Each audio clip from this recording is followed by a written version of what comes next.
Hello friends, कैसे हो आप सब। तो अपनी हिंदी सीरीज़ को कंटिन्यू करते हुए आज हम अपने हिंदी का चैप्टर नंबर 4 गूंगे, जो कि रांगे राघव जी की एक बहुत ही सुंदर रचना है, हम उसको पढ़ेंगे। ठीक है। पिछली वीडियोस की तरह ही मैं आपको सबसे पहले उनका बुक से उनका जीवन परिचय एक्सप्लेन करूँगी, उसके बाद उनके जीवन परिचय की एक शॉर्ट समरी दूंगी। उसके बाद आपको कुछ उसकी स्मरणीय बातें, कुछ मुख्य बिंदु, मेन पॉइंट्स मैं आपको समझाऊंगी, ताकि आपको पूरा चैप्टर शॉर्टली बहुत अच्छे से समझ में आ जाए। बस आप 1 या 2 बार अपनी बुक को रीड कीजिए और चैप्टर आपके मन में बिल्कुल फेविकॉल की तरह चिपक जाएगा। ठीक है। तो इसी के साथ हम अपनी वीडियो शुरू करते हैं। ठीक है। अगर आपने इससे पहले हमारी वीडियोस नहीं देखी हैं, चैप्टर नंबर 4, चैप्टर नंबर 1 ईदगाह, चैप्टर नंबर 2, चैप्टर नंबर 3 आप सब जाकर देख सकते हैं। मैंने लिंक उसका डिस्क्रिप्शन में आपको प्रोवाइड कर रखा है। उसी के साथ मैं आपको एक बात कहना चाहूँगी कि हमारे चैनल पे सबसे ज़्यादा जो लोग आते हैं वीडियोस वॉच करने, वो हमें बिना सब्सक्राइब करे ही चले जाते हैं। और सीरियसली ये मुझे बहुत हर्ट करता है कि आप लोग देखते हैं लेकिन आप लोग फुली अपडेटेड नहीं रह पाते मेरी वीडियोस से, क्योंकि आप लोग उसको सब्सक्राइब ही नहीं करते। तो एक मेरी बहुत छोटी सी गुजारिश है कि अगर आपको वीडियो पसंद आए तो प्लीज़ उस पर लाइक करके जाइए, एक सुंदर सा कमेंट करिए और चैनल को सब्सक्राइब भी कीजिए। इन सब चीज़ों से मुझे भी बहुत मोटिवेशन मिलता है सीरियसली, इसलिए प्लीज़ मेरी इस रिक्वेस्ट को कबूल करिए। ओके। तो अब ज़्यादा बातें ना करते हुए हम अपने चैप्टर की तरफ आगे बढ़ते हैं। ठीक है। तो चैप्टर जो रांगे राघव जी ने लिखा है, रांगे राघव का जन्म आगरा में हुआ था। उनका मूल नाम तिरुमल्ले नंबाकनम वीर राघवाचार्य था, परंतु उन्होंने रांगे राघव नाम से साहित्य रचना की है। उनके पूर्वज दक्षिण आरकाट से जयपुर नरेश के निमंत्रण पर जयपुर आए थे, जो बाद में आगरा में बस गए। वहीं उनकी शिक्षा दीक्षा हुई। उन्होंने आगरा विश्वविद्यालय से हिंदी में एमए और पीएचडी की उपाधि प्राप्त की। 29 वर्ष की अल्प आयु में ही उनकी मृत्यु हो गई। रांगे राघव ने साहित्य की विविध विधाओं में रचना की है, जिनमें कहानी, उपन्यास, कविता और आलोचना मुख्य हैं। उनके प्रमुख कहानी संग्रह हैं राम राज्य का वैभव, देवदासी, समुद्र के फैन, अधूरी मूरत, जीवन के दाने, अंगारे न बुझे, ऐयाश मुर्दे, इंसान पैदा हुए। उनके उल्लेखनीय उपन्यास हैं घरौंदा, विषाद मठ, मुर्दों का टीला, सीधा साधा रास्ता, अंधेरे के जुगनू, बोलते खंडहर तथा कब तक पुकारूं। सन 1961 में राजस्थान साहित्य अकादमी ने उनकी साहित्य सेवा के लिए उन्हें पुरस्कृत किया। उनकी रचनाओं का संग्रह 10 खंडों में रांगे राघव ग्रंथावली नाम से प्रकाशित हो चुका है। रांगे राघव ने 1936 से ही कहानियाँ लिखनी शुरू कर दी थीं। उन्होंने 80 से अधिक कहानियाँ लिखी हैं। अपने कथा साहित्य में उन्होंने जीवन के विविध आयामों को रेखांकित किया है। उनकी कहानियों में समाज के शोषित पीड़ित मानव जीवन के यथार्थ का बहुत ही मार्मिक चित्रण मिलता है। उनकी कहानियाँ शोषण से मुक्त का मार्ग भी दिखाती हैं। सरल और प्रभावपूर्ण भाषा उनकी कहानियों की विशेषता है। पाठ्यपुस्तक में संकलित कहानी गूंगे में एक गूंगे किशोर के माध्यम से शोषित मानव की असहायता का चित्रण किया गया है। कभी तो वह मूक भाव से सब अत्याचार सह लेता है और कभी विरोध में आक्रोश व्यक्त करता है। लेखक ने दिव्यांगों के प्रति समाज में व्याप्त संवेदनहीनता को रेखांकित किया है।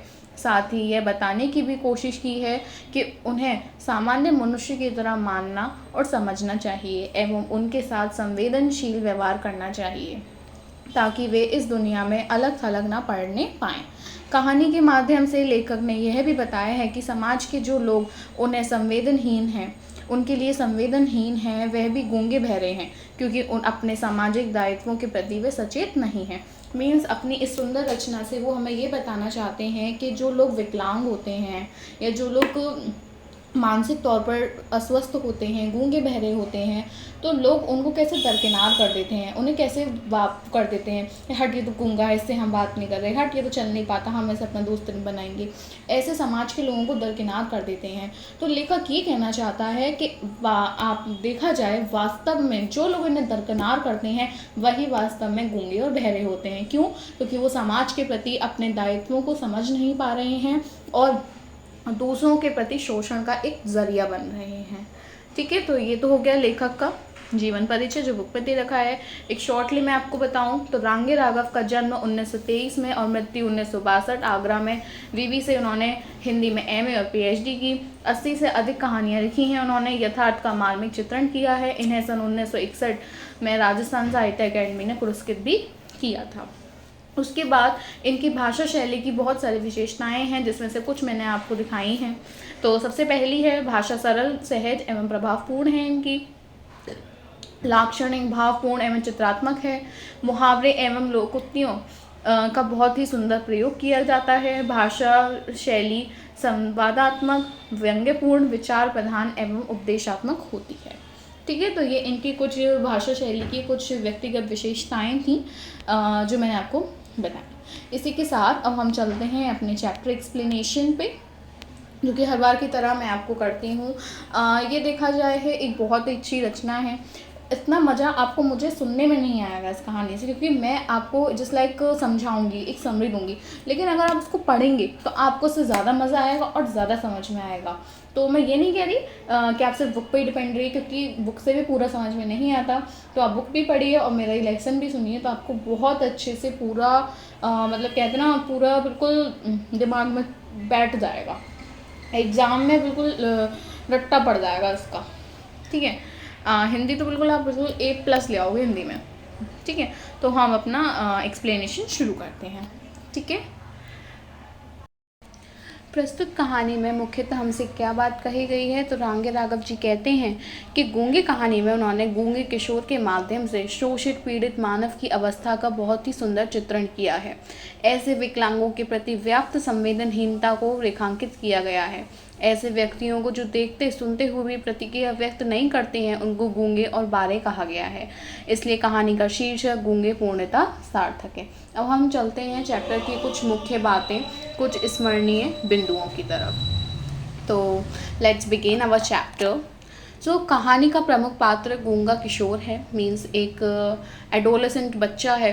वह जन्म से वज्र बहरा होने के कारण गूंगा है। गूंगा बहुत मेहनती एवं स्वाभिमानी इंसान है। गूंगा तीव्र बुद्धि का है। वह हाथ के इशारे से बताता है कि जब वह छोटा था तो उसकी माँ छोड़कर चली गई थी, क्योंकि उसका बाप मर गया था। वह यह भी बताता है कि वह भीख नहीं लेता, मेहनत का खाता है। गूंगा गला खोलकर दिखाता है कि बचपन में गला साफ करने की कोशिश में किसी ने उसका काकल काट दिया। चमेली ने पहली बार काकल के महत्व को अनुभव किया। चमेली बहुत भाविक महिला थी। उसने 4 रुपये और खाने पर गूंगे को नौकर रख लिया। मीन्स उसे रोज़ 4 रुपये देना, महीने के 4 रुपये देना, खाना देना, तो इस टाइप से उसे नौकर बनाकर रख लिया। पड़ोसन सुशीला ने उसे सावधान किया कि वह बाद में पछताएगी। उसने फूफा के बारे में बताया कि वह उसे बहुत मारते थे। अब वह वापस नहीं जाना चाहता है। वे चाहते थे कि गूंगा पल्लेदारी करके पैसा कमाकर उन्हें दे। एक दिन गूंगा भाग गया। सबके खाना खाने के पश्चात गूंगे ने आकर इशारे में खाना मांगा। ठीक है, मतलब सब लोग खाना खा रहे थे, तो वो उस सब लोगों के खाना खाने के पश्चात गूंगा आता है। उसने खाना इशारे में मांगा। चमेली ने उसे गुस्से में रोटियां उसके ऊपर फेंक दी। पहले तो गूंगे ने गुस्से में रोटियां छुई तक नहीं, फिर ना जाने क्या सोचकर उसने रोटियां उठाकर खा ली। फिर तो अक्सर गूंगा भाग जाता था। मतलब एक दिन क्या हुआ, सब खाना खा रहे थे, गूंगा वहाँ से भाग गया। लेकिन जब वो लौट कर आया तो उसने चमेली से खाना मांगा, तो चमेली ने उसके मुंह पर फेंक कर रोटियां दी। तो उसको बहुत गुस्सा आया, लेकिन अपने पेट की आग के कारण, अपने पेट की भूख के कारण उसने वह रोटियां खा ली। और अक्सर अब वह वहाँ से भाग जाया करता था चमेली के यहाँ से। एक बार चमेली के पुत्र बसंता ने कसकर गूंगे को चपत जड़ दिया। गूंगे का हाथ उठा, फिर ना जाने क्या सोचकर रुक गया। उसकी आंखों में पानी भर गया और वह रोने लगा। चमेली के आने पर बसंता बताता है कि गूंगा उसे मारना चाहता था। गूंगा सुन नहीं सकता, पर चमेली की भाव भंगिमा से वह समझ जाता था। चमेली ने गूंगे को मारने के लिए हाथ उठाया तो गूंगे ने उसका हाथ पकड़ लिया। चमेली को लगा जैसे उसके पुत्र ने उसका हाथ पकड़ लिया हो। उसने घृणा से अपना हाथ छुड़ा दिया। उसने सोचा कि यदि उसका बेटा गूंगा होता तो वह भी ऐसे कष्ट उठाता। क्योंकि ये सब उसके मन में क्यों भावनाएं आ रही हैं, क्योंकि वह एक भावुक स्त्री थी, उसका भी एक लड़का था। वो सोच रही थी अगर उसका लड़का बसंता गूंगा होता तो उसको भी कैसे समाज की ये सब चीज़ें सहन करनी होती।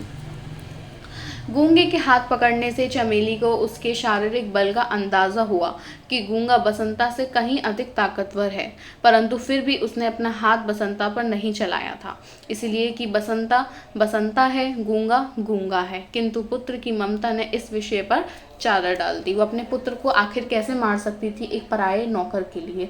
इसी वजह से उसने ना गूंगे से कुछ कहा और ना ही बसंता से। गूंगे पे हाथ उठाने वाली थी, मतलब उसको थप्पड़ मारने वाली थी, लेकिन गूंगा ने उसका हाथ पकड़ लिया था।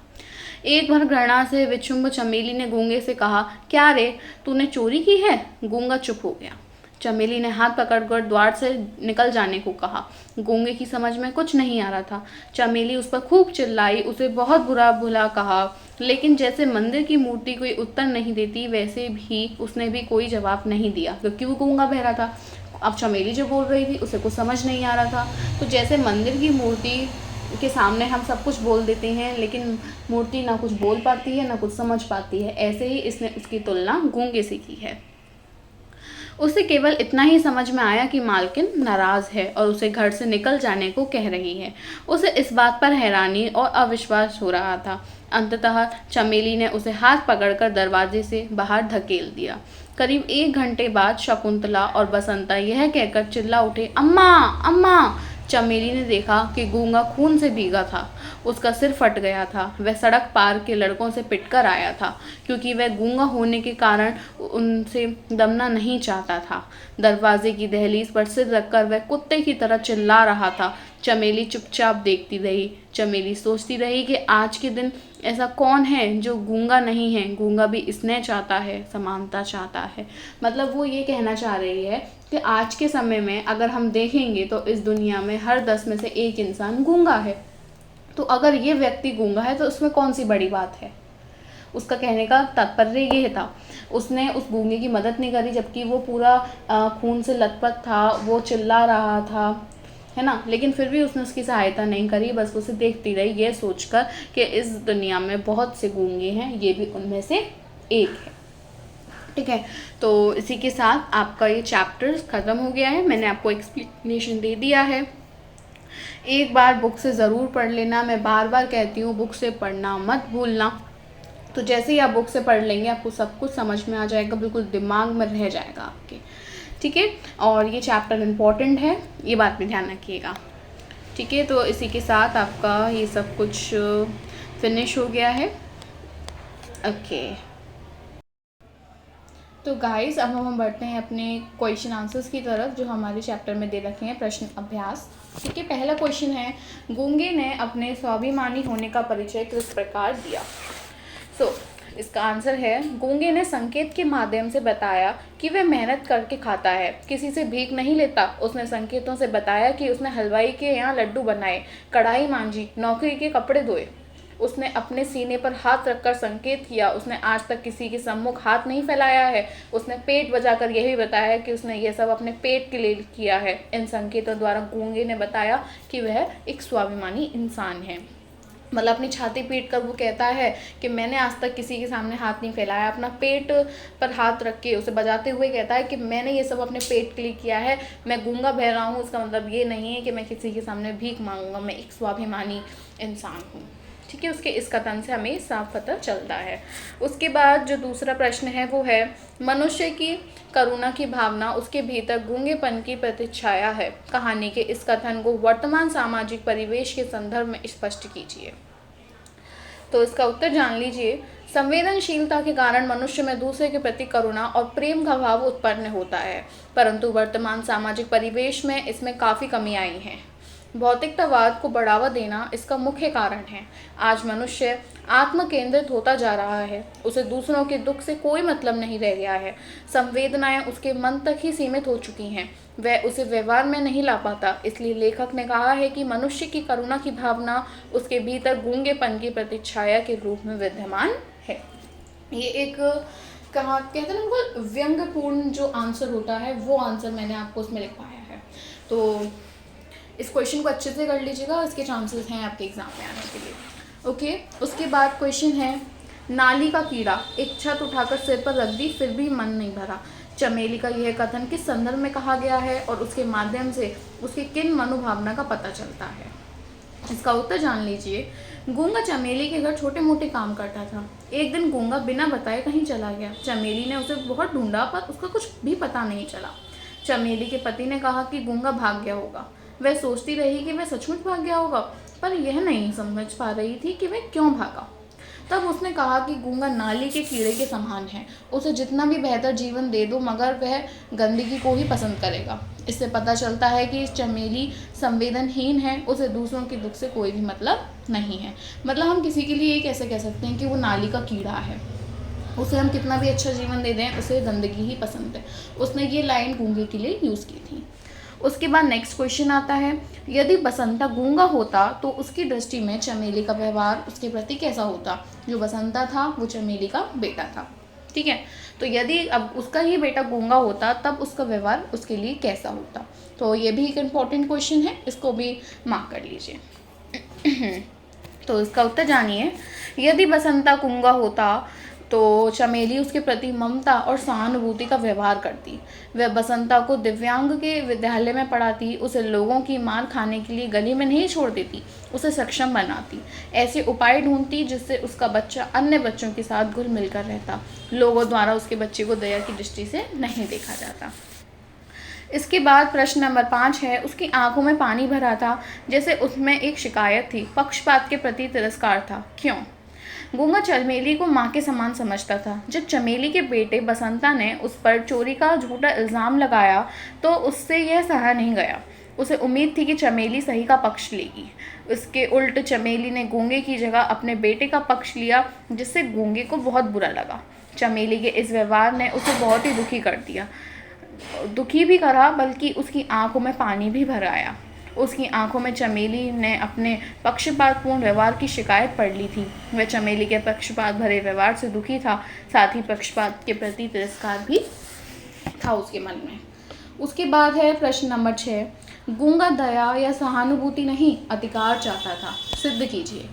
इस कहानी में गूंगा दया और सहानुभूति के पात्र के रूप में चित्रित हुआ है, परंतु वह दया या सहानुभूति अधिकार नहीं चाहता था। अधिकार अपनत्व से उपजता है। चमेली उस पर दया करके अपने पास रख लेती है, लेकिन गूंगा उसे अपनत्व समझता है। वह चाहता था कि चमेली उसे अधिकार दे जो उसे अपने से मिलता है, लेकिन जब चमेली बसंता का पक्ष लेती है तो उसकी भावनाओं को बहुत चोट पहुंचती है। चमेली के पक्षपातपूर्ण व्यवहार के प्रति तिरस्कार गूंगे की पानी भरी आंखों में साफ दिखाई दे रही थी। मीन्स चमेली अपने बेटे का साथ दे रही थी, वो अपने गूंगे का साथ नहीं दे रही थी, बल्कि गूंगा सही था। उसके बेटे बसंता ने उस पर चोरी का इल्ज़ाम लगाया, लेकिन फिर भी उसने अपने बेटे को सच माना और गूंगे को झूठा। तो यही बात गूंगे को बहुत बुरी लग गई और उसके मन में एक पक्षपात की जो भावना चमेली ने पैदा करी वो बहुत उमड़ बढ़ के आ रही थी और वो अब बहुत दुखी हो गया था, उसकी आंखों में भी पानी आ गया था। ठीक है, तो अब हम अपने प्रश्न नंबर 7 की ओर बढ़ते हैं। गूंगे कहानी पढ़कर आपके मन में कौन से भाव उत्पन्न होते हैं और क्यों। तो गूंगे कहानी पढ़कर मेरे मन में गूंगे के प्रति सहानुभूति के भाव उत्पन्न होते हैं। भाई जाहिर सी बात है उसकी मनोदशा को देखते हुए, परंतु मेरे अनुसार वह सहानुभूति का पात्र नहीं, सम्मान का पात्र है। दिव्यांग होते हुए भी वह मेहनत करके खाता है, ना कि भीख मांगकर। उसके जीवन में जुड़े लोगों का व्यवहार उसे सहानुभूति का पात्र बना देता है। गूंगे की लड़ाई लोगों से नहीं अपितु उस समाज से है जो उसे समानता का अधिकार नहीं देते हैं, बल्कि उसे एक दरकिनार लोगों में समझते हैं। ठीक है, ये क्वेश्चन भी इम्पोर्टेंट है, इसे काट लीजिएगा। इस चैप्टर से लेखक के जीवन परिचय से रांगे राघव जी के जीवन परिचय को अच्छे से पढ़िएगा। उससे भी क्वेश्चंस बहुत आते हैं, एमसीक्यूज टाइप से भी, वन वर्ड टाइप से भी। और एक बात और बता दूं, इस चैप्टर से भी क्वेश्चंस अच्छे खासे आ जाते हैं। 5 नंबर का भी क्वेश्चन मोस्टली आ जाता है इस चैप्टर से, और बाकी आपके जो पेपर बनाता है उसका है भाई। हाँ, नेक्स्ट क्वेश्चन है, कहानी का शीर्षक गूंगे है, जबकि कहानी में एक ही गूंगा पात्र है।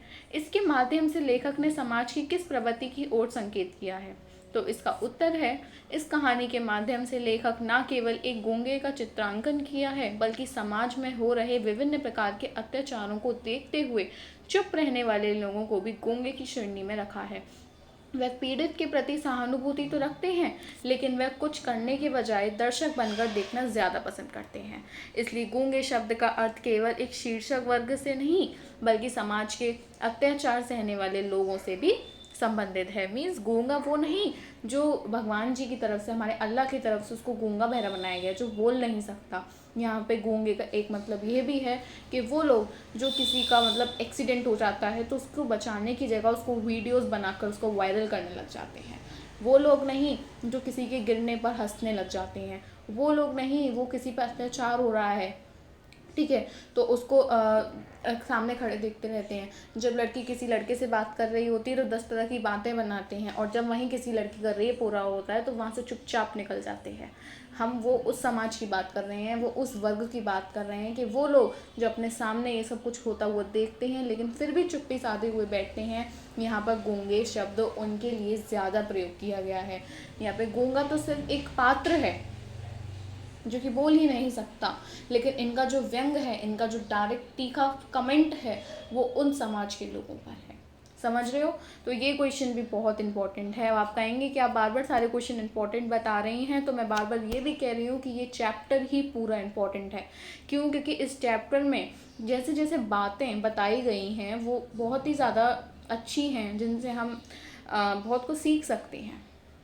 ठीक है, नेक्स्ट क्वेश्चन, यदि स्किल इंडिया जैसा कोई प्रोग्राम होता तो क्या गूंगे को दया या सहानुभूति का पात्र बनना पड़ता?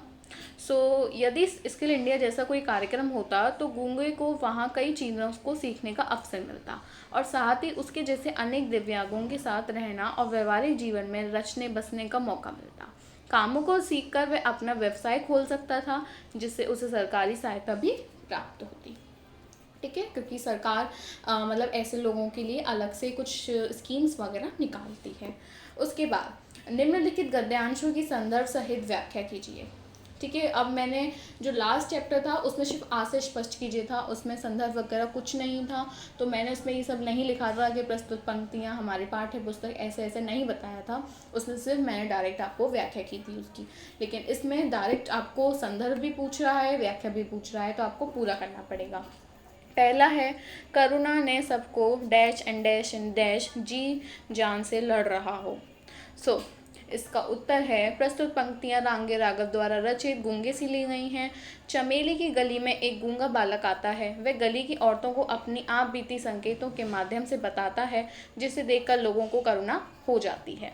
तो इसकी व्याख्या है, गूंगा बालक लोगों को अपने विषय में बताने की भरसक कोशिश करता है। वह बहुत प्रयत्न करता है परंतु बोल नहीं पाता। उसके सभी प्रयास व्यर्थ हो जाते हैं। उसके मुख से कठोर तथा कर्णकटु काएं काएं की आवाज़ों से अतिरिक्त कुछ भी नहीं सुनने को मिलता, जिसे देखकर उपस्थित महिलाओं में उसके प्रति एक दया का भाव उत्पन्न हो जाता है। नेक्स्ट है, वह लौटकर चूल्हे पर डैश एंड डैश आदमी गुलाम हो जाता है। तो प्रस्तुत पंक्तियाँ रांगे राघव द्वारा रचित गूंगे से ली गई हैं। चमेली इस गद्यांश में गूंगे के विषय में सोच रही है। तो इसकी व्याख्या है, चमेली खाना बनाने के लिए लौट आती है। वह गूंगे की स्थिति के बारे में सोचती है। उसका ध्यान चूल्हे की आग पर जाता है। वह सोचती है कि इस आग के कारण ही पेट की भूख मिटाने के लिए खाना बनाया जा रहा है। यही खाना उस आग को शांत करता है जो पेट में भूख के रूप में विद्यमान है। इसी भूख रूपी आग के कारण एक दूसरे आदमी की गुलामी स्वीकार करता है। मतलब एक आदमी दूसरे आदमी की गुलामी स्वीकार करता है। यदि यह आग ना हो तो एक आदमी दूसरे आदमी की गुलामी कभी स्वीकार ही ना करे। मतलब किसी को अगर अपना पेट ही ना भरना हो, पेट भरने के लिए तो कोई आदमी किसी की गुलामी करता है। यह आग एक मनुष्य की कमजोरी बन उसे झुका देती है। नेक्स्ट है, और फिर कौन डैश एंड डैश जिंदगी बिताए। हाँ, तो उसका प्रसंग इसका है, प्रस्तुत पंक्तियाँ रांगे राघव द्वारा रचित गूंगे से ली गई हैं। चमेली इस पंक्ति में गूंगे के विषय में सोच रही है। बसंता ने गूंगे पर चोरी का आरोप लगाया है। चमेली जब पूछती है तो वह कुछ नहीं कह पाता है। चमेली ऐसे ही चली जाती है। तो उसकी व्याख्या है, जब गूंगा उसकी बात का उत्तर नहीं दे पाता है तो वह सोचती है कि यह मेरा अपना नहीं है। अतः मुझे इसके बारे में इतना सोचना है कि आवश्यकता ही नहीं है। यदि उसे हमारे साथ रहना है तो उसे हमारे अनुसार ही रहना पड़ेगा। इस तरह सोचकर चमेली सोचती है कि नहीं तो उसके कुत्तों के समान दूसरों का झूठा खाकर ही जीवन यापन करना पड़ेगा। तो आप देख रहे हैं वो कितनी बुरे वर्ड्स उसने यूज़ किए हैं गूंगे के लिए, कि कुत्तों की तरह उसे अपना जीवन यापन करना पड़ेगा। जैसे कुत्ते दूसरों को झूठा खाते हैं, ऐसे उसे भी दूसरों का झूठा खाकर, अपने मालिक का झूठा खाकर अपना जीवन यापन करना पड़ेगा। नेक्स्ट है, और ये गूंगे डैश एंड डैश क्योंकि वे असमर्थ हैं। तो प्रस्तुत पंक्तियाँ रांगे राघव द्वारा रचित गूंगे से ली गई हैं। चमेली इस पंक्ति में गूंगे के विषय में सोच रही है। जब सड़क के लड़के गूंगे का सिर फाड़ देते हैं और वह खून में लथपथ चमेली की दहलीज पर सिर रखकर कुत्ते की तरह चिल्ला रहा था, उसकी सहायता करने के लिए कोई नहीं आता है, तब चमेली सोचती है कि केवल यह गूंगा नहीं है जो समाज में प्रकार की उपेक्षा सहन कर रहा है। इस प्रकार के गूंगे पूरे संसार में विद्यमान हैं जो अपनी बात कह पाने में असमर्थ हैं। मीन्स वो कह रही है कि सिर्फ ये अकेला गूंगा नहीं है, पूरे समाज में और भी सारे गूंगे हैं जो अपनी बात नहीं कह पाते किसी से। इनके पास कहने के लिए बहुत कुछ है परंतु अपने लाचारी के कारण वे कह ही नहीं पाते। वो कह रही है कि बात इनके पास बहुत है लेकिन अपनी विवशता के कारण ये कुछ कह ही नहीं पाते। तो उसके बाद है, निम्नलिखित पंक्तियों का आशय स्पष्ट कीजिए। तो इनमें हमको संदर्भ नहीं देना है, प्रसंग नहीं देना है, इसमें सिर्फ हमको आशय स्पष्ट करना है। तो पहला है, कैसी यातना है कि वह अपने हृदय को उगल देना चाहता है किंतु उगल नहीं पाता। मतलब उसके मन में बहुत सारी बातें हैं लेकिन अपनी लाचारी के कारण वो कुछ कह नहीं पाता। तो चमेली सोचती है कि गूंगे के लिए यह कितना कष्ट से भरा है। ऐसी स्थिति उसके लिए यातना के समान है। वह अपने हृदय में विद्यमान हर बात को बता देना चाहता है लेकिन वह कह नहीं पाता। उसके पास आवाज़ नहीं है, अतः बात उसके हृदय में अंदर ही रह जाती है उसके गूंगेपन की वजह से। नेक्स्ट क्वेश्चन है, जैसे मंदिर की मूर्ति कोई उत्तर नहीं देती वैसे भी उसने कुछ नहीं कहा। चमेली गूंगे से प्रश्न का उत्तर मांगती है लेकिन वह कुछ नहीं बोल पाता। चमेली उसकी स्थिति मंदिर के रखे देवता की मूर्ति के समान मानती है। उस मूर्ति के आगे मनुष्य अपने सुख दुख सब कहता है लेकिन वहाँ से कभी कोई उत्तर नहीं मिलता। बस यही स्थिति उसके साथ भी है। गूंगे को कुछ भी कहो वह कुछ नहीं कहता, उसे सब सुनाई देता है लेकिन वह कुछ कह ही नहीं पाता क्योंकि वो गूंगा है। तो चमेली ने उसकी तुलना मंदिर में रखे भगवान की मूर्ति से करी है कि हम वहाँ पर सब कुछ कह देते हैं लेकिन वो कुछ बोलते नहीं हैं। तो इसी के साथ आपका ये चैप्टर फिनिश है। कुछ योग्यता विस्तार क्वेश्चंस हैं, उनको पढ़ लेते हैं। पहला, समाज में दिव्यांगों के लिए होने वाले प्रयासों में आप कैसे सहयोग कर सकते हैं। मेन समाज में गवर्नमेंट की तरफ से इतनी स्कीम्स चलाई जाती हैं, बहुत सारी NGOs वगैरह लोगों की सेवा करती हैं, तो क्या आप इन प्रयासों में अपना को सहयोग दे पाएंगे और कैसे, क्या, इसको आप डिस्कस करिए क्लास में अपने टीचर के साथ, अपने फ्रेंड्स के साथ। बहुत अच्छे क्वेश्चन हैं। नेक्स्ट है, दिव्यांगों की समस्या पर आधारित स्पर्श, कोशिश तथा इकबाल फिल्में देखिए और उनकी समीक्षा कीजिए। कुछ फिल्मों के नाम दे रखे हैं जो डिसेबल चाइल्ड्स के ऊपर हैं, तो आप उनको देखिए और उनसे आपको क्या सीख मिलती है, आप कैसे लोगों की हेल्प कर सकते हैं, इस चीज़ को समझिए। ठीक है। उसके बाद चैप्टर फिनिश है। कुछ शब्दार्थ और टिप्पणियाँ हैं, आप इनको पढ़िए। एक बात बस मेरी यही रिक्वेस्ट है, चैप्टर को रीड ज़रूर करिएगा तो फिर आपको पूरे अच्छे से ये सब कुछ समझ में आ जाएगा। जो भी है क्वेश्चन आंसर्स, पूरे चैप्टर सबको समझ में आ जाएगा। फिर से एक बार कह रही हूँ, ये चैप्टर बहुत ज़्यादा इम्पोर्टेंट है, बहुत बहुत बहुत ज़्यादा इम्पोर्टेंट है। इसका जीवन परिचय लेखक का रांगे राघव जी का, वो भी बहुत अच्छे से पढ़िएगा, वो भी बहुत इम्पोर्टेंट है। एग्ज़ाम में क्वेश्चंस जीवन परिचय से भी बहुत ज़्यादा आते हैं।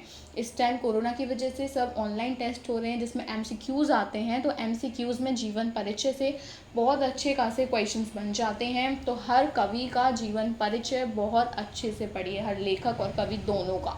अब आपको मैं जीवन परिचय भी दो बार इसलिए करवाती हूँ क्योंकि MCQs का टाइम है कोरोना की वजह से, तो MCQs में बहुत अच्छे क्वेश्चंस हर जगह से बन जाते हैं। तो चैप्टर को मैं पूरा डीपली एक्सप्लेन करने की कोशिश करती हूँ बट टाइम की वजह से नहीं हो पाता, लेकिन फिर भी मैं इतना करा देती हूँ कि 90% चैप्टर कवर अप हो जाता है। 10% आप एक बार बुक पढ़ लेंगे तब हो जाएगा। इसी के साथ अगर आपको कोई भी प्रॉब्लम है, कुछ समझ में नहीं आया है, तो आप कमेंट करके मुझसे पूछ सकते हैं, या कोई भी और रिलेटेड क्वेरी है, आपको नेक्स्ट वीडियो किस चैप्टर पे चाहिए। वैसे तो ये वाली सीरीज़ चल रही है, लेकिन इसके अलावा अगर आपको कोई और सब्जेक्ट का या कोई और करंट रिलेटेड टॉपिक आपको चाहिए तो आप मुझे बताइए कमेंट में। मैं ज़रूर कोशिश करूँगी कि मैं उसके ऊपर एक वीडियो बना दूँ। ठीक है, तो इसी के साथ हमारा ये चैप्टर फिनिश है। नोट्स वगैरह चाहिए, इंस्टाग्राम का लिंक है डिस्क्रिप्शन में, वहाँ पर जाके हमको डीएम करिए या कमेंट करिए, मैं आपको सब कुछ प्रोवाइड कर दूँगी। ठीक है, सो इसी के साथ अगर वीडियो पसंद आए, फिर से कह रही हूँ, लाइक करिए, कमेंट करिए, और चैनल पर नए हो पुराने भी कौन से सब्सक्राइब करते हैं, तो जो भी है प्लीज़ सब्सक्राइब करिए, ताकि आने वाली सब अपडेट से आप वाकिफ़ हो सकें। तो उसी के साथ टाटा, बाय बाय।